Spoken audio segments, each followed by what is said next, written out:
जनों को सादर नमन और सभी लोगों को आज अंतर्राष्ट्रीय महिला दिवस की हार्दिक शुभकामनाएं।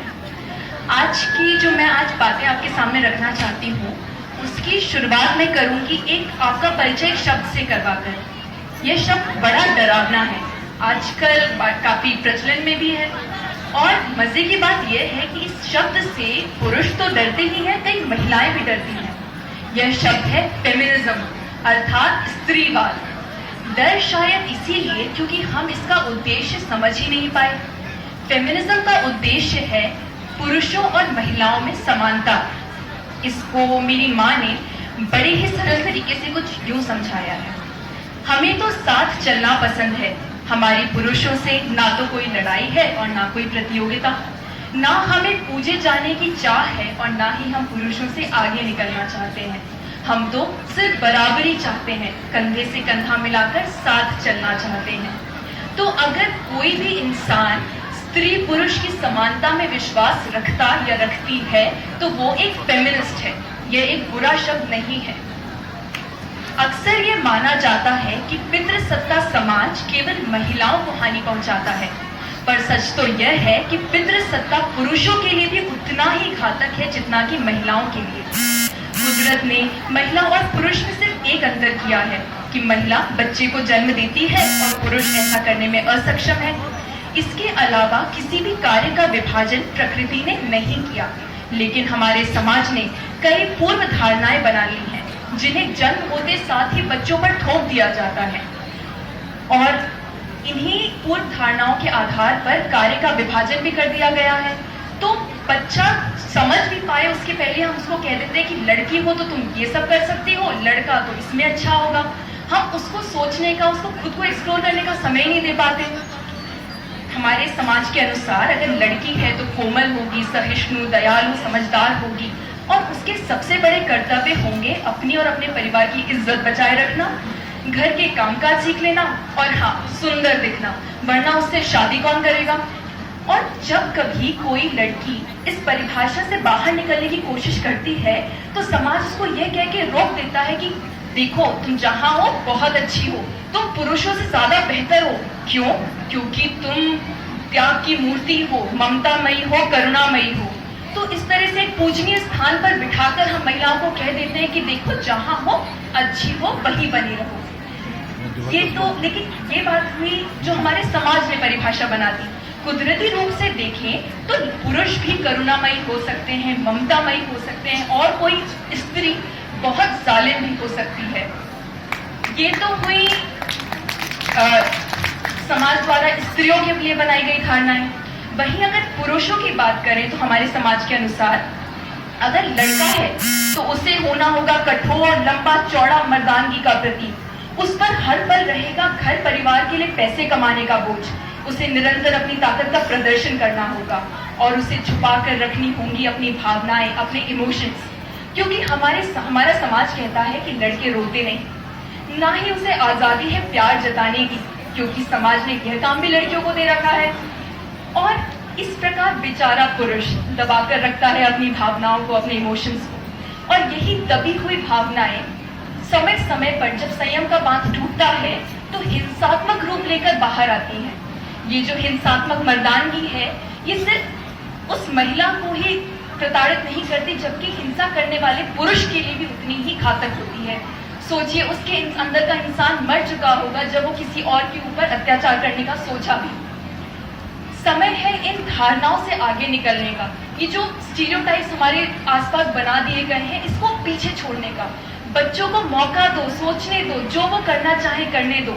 कई चीजें हैं, जैसे एक बहुत अच्छा एग्जाम्पल जो रहता है, हर जगह कहा जाता है लड़कियां अच्छी ड्राइवर नहीं हो सकती। तो जरूरी थोड़ी ना कि हर लड़की अच्छी ड्राइवर हो या हर लड़की अच्छी ड्राइवर ना हो, वो इंसान टू इंसान डिपेंड करता है। कई लड़की, क्या हमने लड़कों को एक्सीडेंट करते नहीं देखा कभी? क्या हमने लड़कों को गंदी गाड़ी चलाते नहीं देखा? वो स्त्री या पुरुष के कारण नहीं, वो उस पर्सन टू पर्सन होता है। आप कितने ध्यान से गाड़ी चला रहे हैं, या और ये चीजें बहुत छोटी लगती हैं लेकिन ये हमारे मस्तिष्क में इतना घर कर बैठी है कि मैं पिछले 6 साल से गाड़ी चला रही हूँ, लेकिन आज भी जब मैं सड़क पर निकलती हूँ तो मुझे डर रहता है कि अगर मेरे से कोई चूक भी हुई तो लोग ये नहीं कहेंगे कि श्रुति को गाड़ी चलाना नहीं आता, लोग कहेंगे लड़कियां गाड़ी नहीं चला सकती। यही बात और भी कई चीजों में होती है। जैसे अगर मैं और एक लड़का बैठ के मैथ्स के क्वेश्चन सॉल्व कर रहे हैं, अगर मुझसे वो मैथ्स का क्वेश्चन सॉल्व नहीं होगा तो लोग कहेंगे हाँ लड़के से नहीं हुआ, तो कहेंगे भाई उस फलां लड़के को मैथ्स नहीं आता। जैसे लड़की की वो गलती होती, लड़कियों को मैथ्स नहीं आता, लड़कियां लॉजिकली नहीं सोच सकती। तो एज अ वुमेन हमें हमेशा एक्स्ट्रा केयर रखनी पड़ती है ताकि कोई भी अगर गलती हमसे होती है तो वो तुरंत सारी लड़कियों पर थोप दी जाती है। इसीलिए जरूरत है धारणाओं को पीछे छोड़ने का। इंसान का अच्छा या बुरा होना, समझदार या नासमझ होना, दयालु या जालिम होना अथवा उस व्यक्ति की खूबियां, कमियां, उसके शौक, उसकी क्षमता, उसका कौशल आदि उसके स्त्री अथवा पुरुष होने पर निर्भर नहीं करता। इंसान को इंसान के रूप में देखें, ना कि स्त्री या पुरुष के रूप में। अब हम लोग हर दिन न्यूज़पेपर में हर दिन हमें कई ऐसे अत्याचारों के बारे में पढ़ने को मिलता है जो कि प्रत्यक्ष रूप से होते हैं। जैसे कि हम शुरू करें तो भ्रूण हत्या, दहेज प्रताड़ना और कितनी चीजें, इसकी लिस्ट कभी खत्म नहीं हो सकती। लेकिन वहीं कई ऐसी हर दिन रोजमर्रा की जिंदगी में हम लोग, आप और मैं, शायद मैं भी, हमारे डे टू डे कॉन्वर्सेशंस में हम ऐसी बातें अप्रत्यक्ष रूप से कह देते हैं या चर्चा कर लेते हैं जो कि किसी न किसी प्रकार से महिलाओं को नीचा दिखाती है। जैसे कि हमेशा आप देखिए जितने भी पॉजिटिव कोई क्वालिटीज होती हैं, तो अगर एक लड़की ब्रेव है तो उसको कहेंगे वो मर्दानी है। अगर वो मर्द के समान है तभी वो ब्रेव हो सकती है। क्या वो खुद महिला होकर ब्रेव नहीं हो सकती?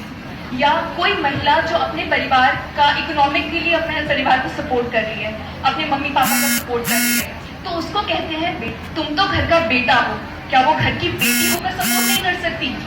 वैसे ही कई ऐसी चीजें हैं जिसको नेगेटिवली कहा जाता है और उसको महिलाओं से जोड़ा जाता है। जैसे कि अगर किसी लड़के की इंसल्ट करनी हो तो उसको बोल दीजिए अरे तुम तो बड़े लड़की जैसे हो।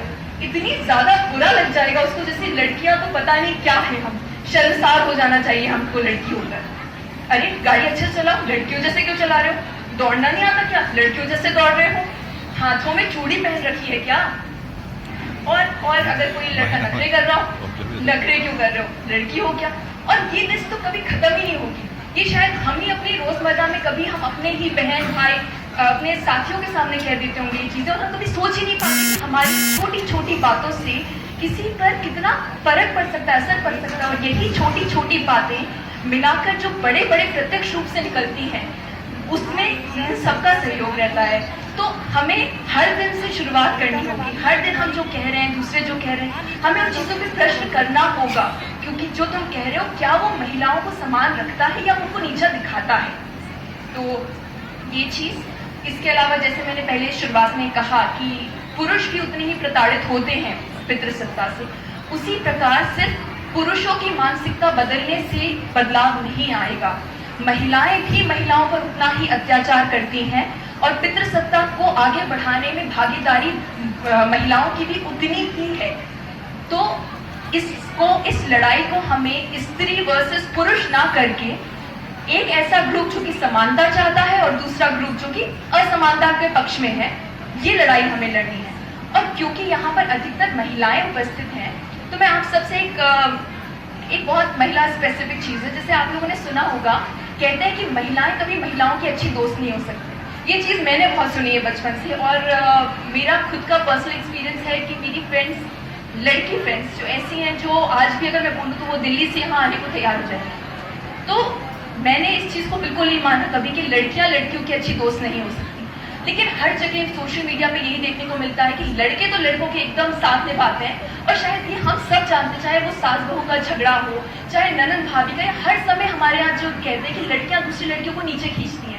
और ये कहीं सच इसलिए है क्योंकि हमें बचपन से वही चीज बताई गई है। तो शायद हम अगर विश्वास भी करना चाहें किसी पर, तो हमारे बैक में रहता है कि हाँ नहीं, हो सकता है वो मेरे खिलाफ, तो वो चीज हमें आगे बढ़ने ही नहीं देती। तो उसके प्रति भी एक शुरुआत लेनी है, क्योंकि अगर आप अपनी महिलाओं का सपोर्ट करोगे, और जिस दिन महिला का सपोर्ट करने लग जाए, जिस दिन महिला को आगे बढ़ाने लग जाए, उस दिन ही हमारी जीत आगे ज्यादा हो जाएगी।